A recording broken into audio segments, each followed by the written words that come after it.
I think he thought about it almost all his life. Walt Disney's daughter, Diane Disney Miller, remembers her dad talked about building Disneyland for years. He always talked about doing something.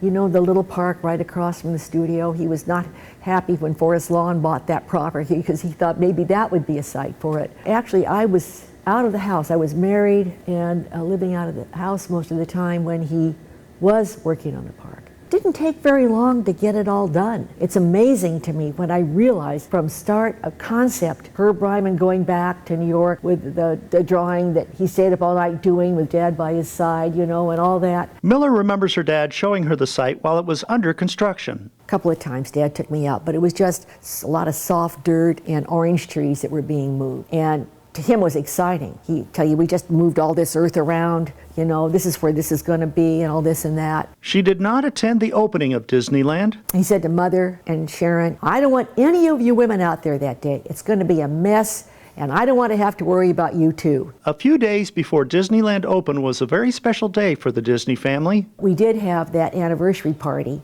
a couple of days before in the Golden Horseshoe and on the Mark Twain, and this wonderful party. They celebrated their 30th wedding anniversary, I believe.